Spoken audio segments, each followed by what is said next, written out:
Hello everyone and welcome back to more Knowing Wheel. Yes, as you can probably tell by the sounds of our voices, it is very early on a Monday morning. You can, if you're one of our YouTube listeners, you can see the rosy cheeks, the doughy eyes, and everything like that. But as always, I'm joined by Jamie183, and sad news, this might be the last podcast Jamie ever does with us. Potentially. I'm actually flying to Switzerland today, hence the Sauber F1 team cap. I thought I'd pay tribute. But my flight to Switzerland that I was meant to be on has already been cancelled, like 10 hours in advance? And so I've checked onto a new flight, which is operated by Ethiopian Airlines. So it could be curtains for me. We shall see. I'll see if I rejoin you next week or not. If I don't, that's quite morbid, but at least this video will go viral. So, how does it help me in the Predictions League, far more importantly? Well, I guess I won't get any more points. I'll go Max, Checo, Alonso every race for the rest of the season. You're going to lock that in if it turns out you're dead. Okay, well, I'll make sure if that does happen, Jamie, I will continue to offer you predict against nobody. Week. Yep, I will allow you to lock those in for the rest of the year. But we have got a few little bits and pieces to go through, haven't we, of course? It feels odd to have a break week, despite the fact Formula 1's only been back for 2 weeks. But it was better than I'd originally thought, because I'd assumed there were 2 break weeks for some reason, because apparently I can't do maths. No, not at all. But we've got back-to-back races again, haven't we? We've got Singapore and Japan coming up, yes, which is quite exciting. Both quite good races as well, usually. So. Well, they can both be quite good. They can also be quite boring. Yeah, but Singapore's long enough that something's bound to happen at some point. Yes, yeah, the race is generally a bit of a marathon. However, of course, this year it's going to be a whole lot easier, isn't it? Is it? I don't know what you're referring to. The track's been changed. Oh, really? Did you not know this? No, I actually haven't seen that at all. What's changed?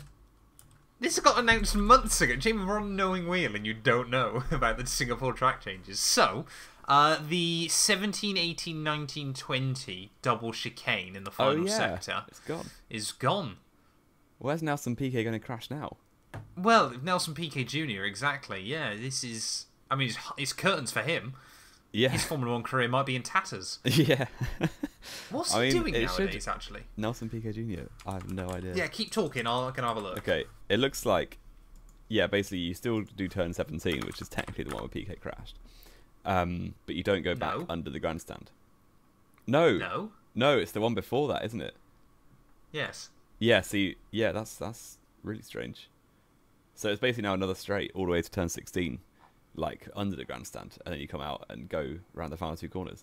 So this track used to be, I think it was 25 corners back when you had the sling, and you had this chicane, and now it's down to 19. I mean, at what point do they just make it a drag strip with 1 corner at each end? Well, I'm waiting exactly for them to do a crossover. You know where the track almost crosses over itself? Yeah. I'm waiting for them to change that so you get 2 even longer straights at Singapore. Just get like a really bad humpback bridge. A bridge or a tunnel for one of the parts. Yeah. That would be awesome. Like a figure of 8. It would. It would be incredible. We could get 2 figure of 8 circuits in a row. To clarify as well quickly on the Nelson Piquet Jr. front, he's racing in the European Le Mans Series, and in which he's 15th, and he's also racing in the Brazilian Stock Car Series, in which he's 20th. I bet Brazilian Stock Car just has race fixes every single race. So he's probably at home. So far, just to clarify, Jamie has slagged off Ethiopia and Brazil, and we are 4 minutes into this week. So it's going better than normal, actually. Yeah, it's usually more than that by now. It normally is. But we've got a few bits and pieces to talk about, haven't we? It's been a fairly calm news week again, hasn't it? Yeah. But the stories we have got, we think, are going to be quite interesting. Of course, before we jump into that, though, a little bit of housekeeping. Jamie, how many subscribers are you on now? I don't think it's going down that fast. All my subscribers are too loyal. So... Too loyal or don't know their sub to you? I'm on 538 still. So, we are up to 187, so the gap now is 351. Get subbing or get unsubbing from me. Do both, preferably. Get subscribing to the Knowing Wheel podcast. Of course, for all of those of you that are watching this on my main YouTube channel, there'll be a link down in the description below, because, of course, Knowing Wheel, as of 2024, is going to be primarily on its own YouTube channel, which we would highly recommend you get yourself subscribed to. And starting from yesterday, because obviously we record these podcasts a day before they go out, we are actually going to be starting releasing all of our archive footage from the early days of the show onto the Knowing Wheel podcast channel. So the plan of action is probably around 9 or 10 p.m. UK time each day. We're going to be uploading a show pretty much now until the end of the year. Obviously, we'll skip days where the actual podcast goes out. We'll just do an archive one that obviously on the other days of the week. But basically, I mean, it's going to give you a fun chat. I mean, at least throughout the next month, you can listen back to all of our thoughts and feelings of the 2021 Formula One season. That'll be dramatic. And then from the from the middle of October through to probably the start of December, you'll get to listen to 2022. And then from sort of the middle of December until the end of the year, you'll be able to catch up on all of the most recent from Knowing Wheel as well. So it's exciting times, Jamie. It's going to align us very nicely. I look forward to people realising just how, like, hopium we were at the beginning of 2022 for a championship fight. There were a few rusty episodes. And 2021 as well. It'll be like, oh, there's no way Red Bull can keep this up for the whole season. But Lewis is going to win his 8th, easy. There's going to be a lot of comments that end badly for us, isn't there? Yeah. Silverstone really is a good discussion. No, I do remember that. I vaguely remember that. So yeah, we spent about an hour just disagreeing with each other. It was great. Basically, yeah. I mean, that was a lot of 2021, wasn't it? which was good fun. But yeah, get yourself subscribed over there. Obviously, if you're not already, it'd be greatly appreciated. But let's kick it off then, Jamie, with Andretti. And apparently, the F1 might not have a choice on, or the teams might not have a choice on whether they get to join the sport or not, thanks to the EU. I didn't see why it was thanks to EU, but I did enjoy the Twitter content because of it. So it's due to, and forgive me if I'm slightly wrong on the wording on this, competitive marketing. Not competitive marketing, so competitive markets, sorry. Mm-hmm. Which basically stipulates, of course, to try and stop companies having monopolies, which I think, you know, it could be viewed at the moment that obviously, naturally, the 10 Formula 1 teams have a monopoly. Never mind the fact that one of them is winning every single race. That basically means that they can't stop other companies joining their market. Yeah. Because it would be deemed as monopolizing or monopolizing intentions. Yeah, I mean, that's fair. Although, I guess the FIA is French, so they're part of the EU. Or they operate under EU laws. So I guess that makes sense. Yeah, I mean, it's good if Andretti join. I don't really care how they join, but I think, yeah, it would be good for the sport, and hopefully it happens. I don't know which drivers will end up going there, to be honest, because obviously you've got Audi coming in quite soon, and like, I guess Audi is kind of taking over where Alfa Romeo is right now. But yeah, a new couple of seats for 2025 could make the driver market quite interesting. And I mean, this is what we've said for a long time, isn't it? How we feel like Formula One, there just hasn't quite been enough seats for drivers in recent times. And, you know, especially, you know, when you think about, obviously, like, for example, the Yamana's leaving, of course. You know, Mercedes is very much towards the end, of course, and Ferrari as well. Obviously, we're putting their junior drivers in there. Williams has always been a great example for that in recent years, but now they're starting to turn it around a bit, of course. Albon looks dead set to be really using that as a long-term project. And, you know, something else we're going to talk about in the show, but, you know, the rumours are that Logan Sargent is meant to be keeping his seat next year, so Jamie can cry himself to sleep. Well, Joe will keep his seat at Alfa Romeo then as well. You reckon? I wouldn't put money on it. No, I don't think it. Well, neither can Joe Guan Yu at the moment. That's why his seat might not be safe. Apparently, that's why. But I mean, it would be interesting, isn't it? Of course, the other big thing is, you know, apparently still, you know, originally it was a $200 million buy-in clause. Formula One then suddenly found, because every team now is estimated to be worth well in excess of like $750 million. Of course, you know, companies go, well, this is a fantastic return on investment. Obviously, you've got a lot of other expenses as well, but you can effectively 3.5x your money. So now they want to up that to $600 million. Andretti have still said, yep, we're game. We've got that money. We'll do that. So obviously Formula 1 are kind of panicking, but it would be interesting, of course, if they then don't really get a say on the matter. Yeah, yeah. It kind of just seems like Stefano Domenicali quite wants Andretti in. Obviously, Andretti themselves want to be in. I think all of the marketers to do with Formula 1 quite want them in. But all of the competitive people, the teams, and I guess the rule makers, just because another team makes more admin and more difficult decisions, like, they're the ones putting up a fight. But I guess they don't run the show. They don't hold the cards. So if Andretti do make it in, I think it's really good for F1 generally, and hopefully they would not just be a back market team. They'd be able to, at least be up like around Haas and Williams and Alfa Romeo. And that's kind of where I think if they were to join, you'd hope they would be immediately there rather than being cut adrift at the back. Yeah, and even if they just were cut adrift back in 2025 only, I think that, they've been made it very, very clear, of course, if they could get in for then, obviously with the new regs coming in 2026, it would be just kind of a tester year, wouldn't it? Yes. And yeah, I guess we kind of saw that a bit with, was it Toyota, who came in a year before some development or some changes? So they did it a little bit differently. They basically spent a year testing with Formula 1 teams. They would go around with them. So they put a ridiculous amount of testing in. Yeah, but not actually racing at all.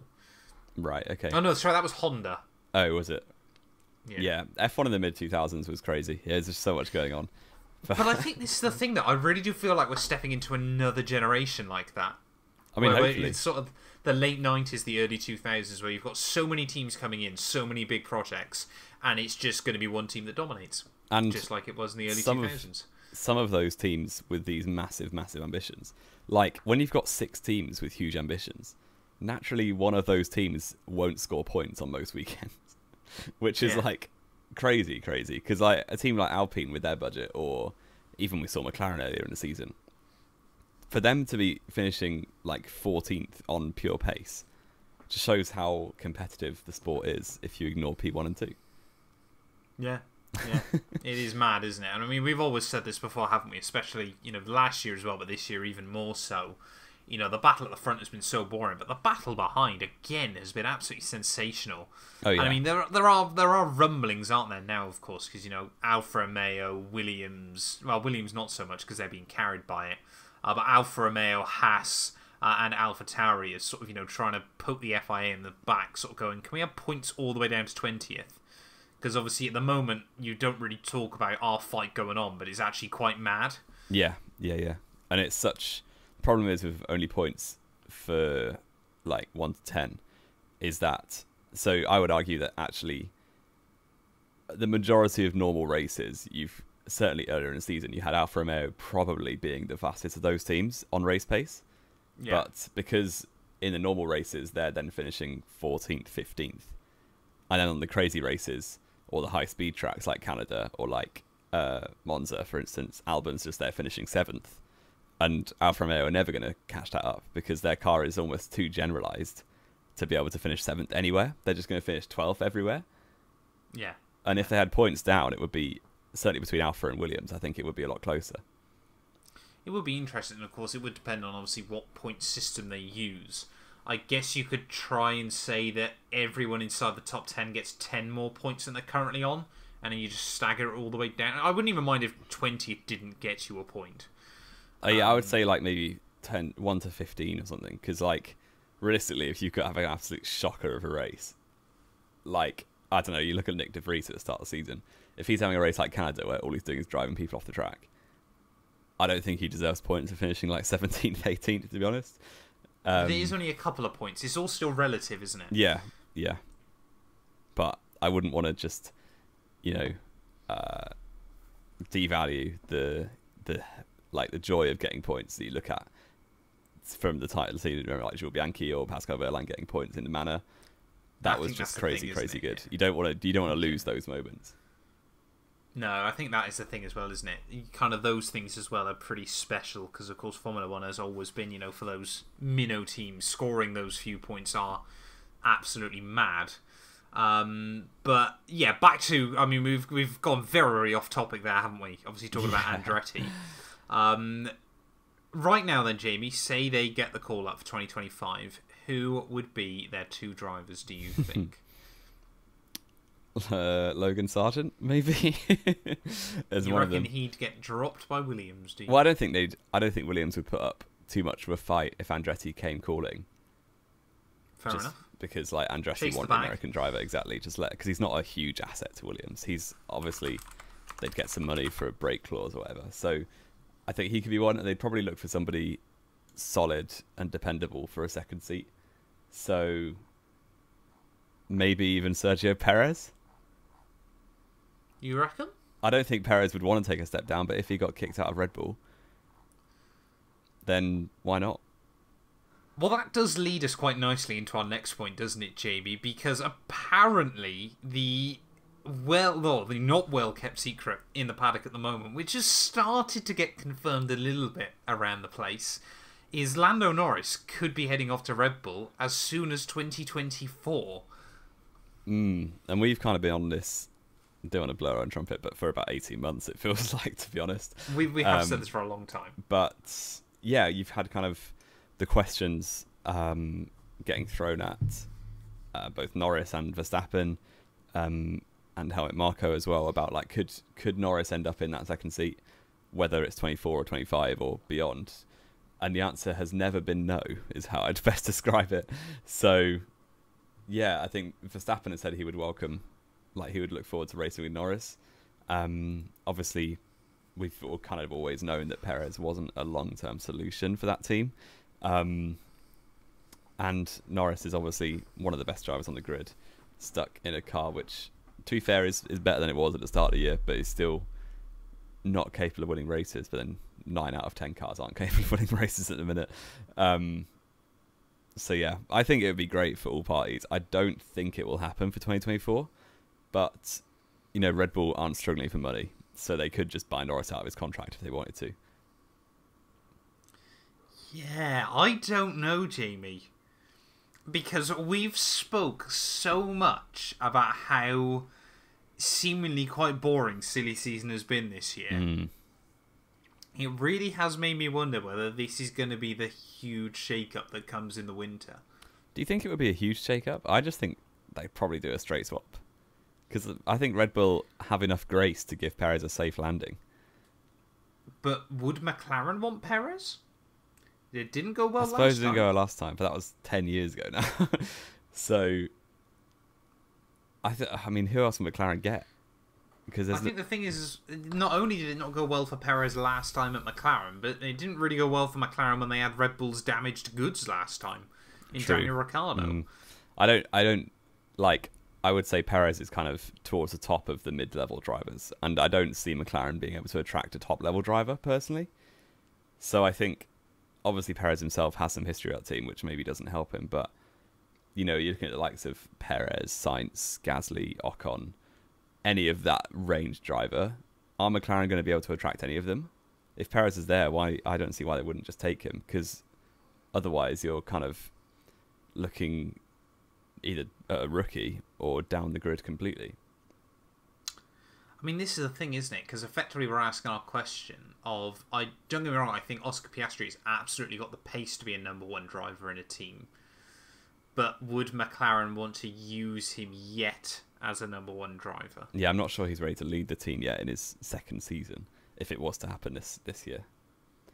So, I mean, I'd like to see Hulk go there, obviously, but that won't happen. Of course you would. You'd like to see Hulk just stay anywhere, to be honest, but he's already locked in at Haas next year. Yeah. I mean, you kind of look through the junior formula as well. You know, could they end up, and potentially getting a Fred Vesti in the car? They've got such a wealth of drivers on their roster, haven't they, over at McLaren? Could it be a Pato Award? One Mexican gets the boot for another Mexican coming in. Colton Herta? I can't remember who the good one is. Is it him? Colton Herta was one that was thrown around for a long time. He's obviously with Andretti. He was actually going to be my pick for who could end up at Andretti if they had a Formula 1 team. You look at, obviously, McLaren's lineup at the moment is Pato Award, Felix Rosenqvist, Alexander Rossi, Tony Kanaan. Obviously, Kanaan's far too old, bless him. I don't think he'd want to. Alex Rossi obviously already had an F1 drive, albeit very temporarily with Manor back in the day. Rosenquist, I just don't think, to be honest, is good enough. But Pato Award, I could see him potentially getting the call up. Or, of course, we still talk about Alex Palau. Could he end up getting that F1 gig? Of course, has wrapped up the title as well. It is very, very interesting, isn't it? Where could McLaren go with that? What about this one? A little bit of Seb Vettel. No. Seb doesn't want to come back. Do you not I'm think? going to close that down immediately. No, Seb is vibing. He doesn't want the pressure of F1 anymore. Maybe not. What about Formula E? Is there anyone there? Pascal Wehrlein? I mean, you can get Nick de Vries. He was an old McLaren junior. I suppose, yeah, went great for him, didn't it? So, I mean, if everyone always says Stoffel Van Dorn deserves right now chance. we've kind of got 3 AlphaTauri drivers looking for 2 seats. So, I mean, obviously they don't want to get Ricciardo back, but if Liam Lawson gets overlooked by AlphaTauri, could he end up at McLaren? Well, I think this was again another one of our points, wasn't it? That Red Bull now are very much on the we want Liam Lawson in the car permanently train. Yeah. And to be honest, like I was saying, like any of these drivers we're mentioning are a bit of an unknown quantity compared to a driver like Perez, who is going to do a solid job. So I think if the opportunity was there for McLaren to take Perez on the cheap, I don't see why they wouldn't if Norris was leaving. But yeah, we'll have to wait and see. The only other one I've thought about, Jamie, and this is very much getting into silly season territory, is, of course, there's all these talks about Liam Lawson obviously moving over into that AlphaTauri seat permanently. But there's also talks of potentially Yuki Tsunoda's seat being under threat. Because he's not really putting up any trees. Like, he's doing all right. But this is the thing, isn't it? He looked like he had been all season, and we've been saying this since the start of the season again, is Yuki Tsunoda doing this amazing job, or is the car actually not as bad as everyone's made it out to be, and he's just getting what it should be doing out of it? Could he end up going to McLaren for 1 year before he goes to Aston Martin when they do their Honda deal? Yeah, I really do think he will end up at Aston. So he will end up at Aston. Honda. He's a Honda racing driver. I don't know if McLaren would want to take him for just 1 year, but I guess it gives Piastri another year. Could be. Like, it'll give Piastri another year to grow, and at that point, you might throw a rookie in. Someone like Ollie Behrman could be ready by 2025. So Ferrari Junior. Oh yeah, sorry, wrong. I just thought he's British. I ended up at McLaren. Brit Ferrari. Brit Ferrari. Yeah. No. I mean, we'll have to wait and see. It would be insane if this move happens for 24. I really think it's probably more a 2025 move, to be honest. And Perez will take that seat for another year. This is kind of my belief, though, that Red Bull are kind of there like, well, we're going to win the title anyway. We got Verstappen. Why don't we just mess around some other teams? Just mess around. It's like Max just messing around on the radio, like, GP, remember to drink? Yeah, exactly. It does make you wonder, doesn't it? What could be happening in the... Because, again, it could either be 2024 as a fairly quiet season, and then obviously going into 2025 is when silly season really kicks off. Like, they get some really wild moves. But again, it's all so up in the air, isn't it? Yeah, which is it's September now. It's quite late for silly season. Well, we say this though, but it never used to be very late for silly season, was it? It's just in the last few years, Formula One's really gone down a route of everything being locked in super early. And I remember Alonso dropped a bomb on it last year in July. I was going to say, I remember Alonso back in 2009 getting announced to Ferrari heading into Japan. Yeah, and 2014, Vettel announced he was leaving Red Bull in Japan. Yeah. It's kind of all over the shop, isn't it? So Perez could be his days could be numbered, but Max would win the constructors on his own, so it doesn't really matter. They could enter one car. He would be leading the constructors by himself. The only thing, of course, would be that obviously if they only brought one car, then every other team would score a few more points. Yeah, it'd be a fun competitive battle. It would be. I mean, speaking obviously of everything going on with Red Bull, though, it's not really news, is it, of course, because we've known this for a long time, but Helmut Marko once again has proved himself as a racist.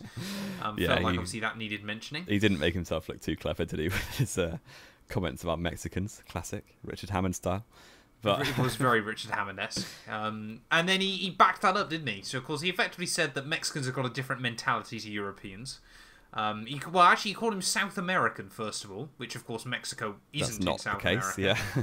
and basically said, of course, that, a European driver has a different mentality. And obviously then retracted that statement and said, no, what I meant was, of course, that Mexicans are different to Europeans and that Germans or Dutchmen are probably more motivated, which was basically retracting his statement and saying exactly the same thing again. It's like, no, I didn't mean this. I meant the same thing in a different words. And it does sometimes feel, doesn't it, now, obviously, with the loss of Dietrich Mateschitz at the end of last year, does Helmut Marko kind of, he hasn't got someone kind of putting his leash back in as much? Because it always seems like he's got a weird relationship with Christian Horner, doesn't it? And, like, Christian Horner's there, like, with this angry old man. It's you kind of get the sense he doesn't really want around. No, I don't think he does, but, like, he's quite hard to get rid of, isn't he? So, I guess he's just there. They don't really listen to him. They don't really pay much attention to him, but he just keeps talking to people. So, it's a bit like Jacques Villeneuve, really. But a bit like Jacques Villeneuve, yeah. It is kind of alarming, isn't it? But, it'd be interesting to see, of course, Helmut Marko, I'm sure, will end up at every race between now and the end of the season, apart from Mexico. I'm sure he's not been invited to that Grand Prix. Probably not. Would get mobbed under the podium, I think. I think, to be honest, I've definitely gone on the record of saying I'm not a Helmut Marko fan anyway. No, I don't think he's very, very unlikable. He's up there with Franz Tost. I think this is the thing, isn't it? I mean, Franz Tost is a weird one, though. Because Franz Tost kind of just doesn't really like anything. No. I don't know what... has he got a wife? I would assume Franz Tost has a wife. I didn't think we'd be looking at Franz Tost's marital status. I reckon he's got, 3 divorces, in his wiki. Or something like that. He's actually not got any information on Wikipedia. He's a very unknown quantity. But... Helmut Marko is, when people go, I don't know why everyone doesn't like Red Bull, it's just like Mercedes dominance. It's characters like Helmut Marko that remind you why people hate the Red Bull dominance a lot more. He is like the Emperor in Star Wars. Emperor Palpatine. And he looks quite like Emperor Palpatine as well. He does a little bit, doesn't he? It's kind of alarming. But let's move over then, Jamie. Actually, sorry, quickly before we do that, we've got one last piece of news, haven't we, before we move to Singapore? Mm-hmm. And that is, of course, that Haas are finally getting a B-Spec car late on this year. I don't see the point. For, 5 races? Well, it sets you up for next year, doesn't it? They're bringing a B-Spec car to COTA, because of course they are. America. And they've literally gone on record and said, we're copying Red Bull. That's all they've said. Well, every team's doing that, though, isn't it? Yeah, so I'm quite excited. Haas turn up and Hulk's going to get a podium. So, I mean, it would make me chuckle if, of course, we see Aston Martin start the year by copying Red Bull. And, do very well, get quite a few podiums, and then kind of fall away. McLaren then copy Red Bull, get a few podiums and fall away. Haas, I would chuckle, just because I know how big a Hulk fan you are, if they come out with this Red Bull and it's even slower. And they're suddenly 2 seconds off the pace. They still can't do Magnussen gets a couple of podiums. Nah, Hulk is so much better than Magnussen. I can't believe you for Magnussen out Hulk in pre-season. That's outrageous. Yeah, it still could happen if they bring a decent car and Magnussen delivers. But, I mean, the story of the season is Hulk is clear. That's been the story of the season. For Haas. Never mind Red Bull. Okay. I was going to say, never mind the Red Bull domination. No, it's all been about how Hulkenberg has beat Kevin Magnussen down at Haas. I mean, it's more of a story than what's happening at the front, to be honest. To be fair, yeah, it's more of an interesting story at least. But, Jamie, then, let's move on to Singapore. And do we want to do predictions first, or do you want to do your quiz? I'll do the quiz, and then I'll see how harsh I am if I just put a Red Bull 1-2. Okay. So, of course, what we do in these predictions every week, Jamie, isn't it, is, of course, predict the pole position and the podium. I'd actually already decided this quiz before we jumped into this week. I had to try and play dumb with Jamie. Oh, really? But wow. because you then said to me I was about like, doing you're going to make a quiz. Oh, really? Yeah. Okay. So you have today got to, starting in 2022, going backwards, of course, 2008, as far as you can, you have got to tell me the podiums for the Singapore Grand Prix. And as soon as you get one wrong, it is this is going to be real hard. Okay.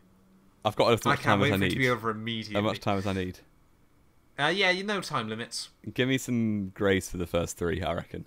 No. No. If you get it wrong, you're out. So last year was Perez. Leclerc was second. Yeah. And I'm pretty... I don't want to lock it in, but I'm pretty sure it's Carlos Sainz in third. It definitely wasn't Hamilton or Verstappen. That is correct. Okay, good. I will save you the pain. Yes. Because we really don't want the quiz lasting 3 seconds either. 2021, they didn't race there? I don't Correct. think. 2020, neither. Correct. 2019 would have been... Oh, that was the Seb's last win, wasn't it? It was. So it was a Ferrari 1-2, Seb Leclerc. Yeah. It was Verstappen, actually, though, wasn't it? That was a Verstappen rare P3. non-Mercedes podium in 2019. It was. And I just looked at Alex Albon in P6 and thought, wow. I remembered, of course, he was in a Red Bull. Yeah. 2018 next. That was Lewis's pole lap, which is overrated. So Lewis won the race from Max and Seb, I think. Correct. 17. Oh, that was a big Ferrari crash. That would have been. It was. That should have been Hamilton, Ricciardo, Hulkenberg, but it was actually Hamilton, Ricciardo, Bottas. It was. There's salt there, Jamie. A little bit. 2016, Nico Goat Rosberg with his best performance of his entire career. Love him. From one of the Red Bulls, I think it was Ricciardo, in second, with Hamilton fluking third ahead of Kimi Raikkonen. Correct. 2015 was another rare non-Mercedes podium with Seb from... Ooh, I don't want to get this wrong. Seb from Ricciardo and Raikkonen. Correct. Yes. 14, one of the Mercs DNF'd. I think it was Rosberg. So Hamilton... Yeah, Hamilton would have won from... who was good? Oh, Seb was second. And I want to say Ricciardo was third. Correct. Oof, yes. This is an impressive run. So I reckon I can go. I think this is my strong part now. 2013. Seb, that was part of his 9 wins in a row. So Vettel won from... Oh, dear. See, that was mad, isn't it? That 9 wins in a row is no longer historically important. No. This might be difficult, actually. So I think... Oh, don't say you're into your strong point and now no, exactly. mess up. I think it was... In some order, it was Alonso and Webber, but... Or was it Raikkonen? Maybe it was Raikkonen. Yeah, because he started super low and finished third, I think. In the Lotus. I'll go... Oh, I don't want to get this. I'm going to get this wrong. Alonso, Raikkonen, second, third. Correct. Oh. 2012 next. Was Seb's 4 in a row, which is equally non-important. So Vettel won from 2012. Oh dear. I should know. 2012 was a good year as well. It was. I think Alonso was on the podium. He used to finish on the podium all the time. It could have been... Who crashed that race? So Schumacher crashed, but he only got... I don't... I reckon I'm going to bottle this. Vettel... Hamilton DNF'd. Yeah. Vettel, Alonso, Webber. Incorrect, I'm afraid. How close was I? I actually don't remember that at all. So Sebastian Vettel with the dub. Jenson Button. Oh, I was going to say Button. I thought Button was up there. Fernando Alonso P3, and I think the most surprising out of all this was fourth. Fourth was Paul di Resta, wasn't it? It was Paul di Resta, yeah. Absolute madness. Paul he used to be weirdly good at Singapore. Yeah. He was weirdly mediocre everywhere else. Yeah. He got sixth in his first year. Bruno Senna beat Vitaly Petrov, despite the fact Senna DNF'd from the Grand Prix and Petrov didn't. Really? Yeah, because Petrov was 2 laps down and Senna DNF'd with a lap to go. Wow, great job. Pedro Della Rosa, though, finished a lap down on everyone. Wow. I think I did it right. Mad. I'm you annoyed. Did pretty well there. You know what? If I got past that one, I reckon I could have gone to the end. 09, 08, I definitely could have got. Well, go on then. Give me 11 and 10. Keep going. Here we go. I'll get it wrong now. Yeah. Well, 11 would have been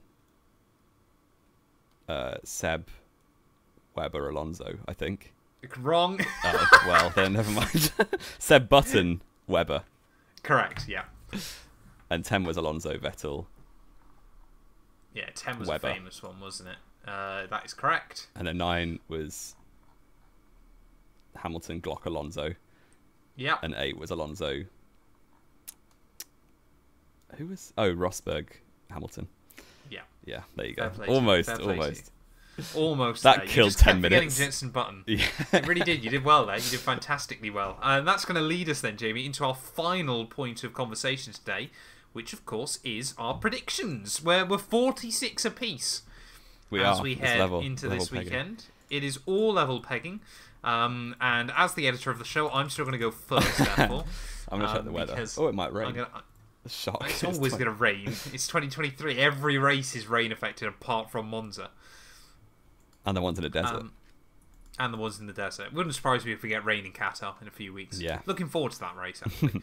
I am going to say Verstappen. Ferrari could be a threat here. Actually, I'm going to go bold, Jamie. I'm going to go really bold. I'm going to go stupidly bold. Singapore less high downforce now because of all the changes. Yeah. Because I was thinking I'll just predict Monaco, Alonso pole, but maybe not. I'm going to say Charles Leclerc pole. Interesting. I'm going to say Verstappen still wins. Yeah. With Leclerc P2. I look forward to Leclerc's win record going lower from pole. Yep. And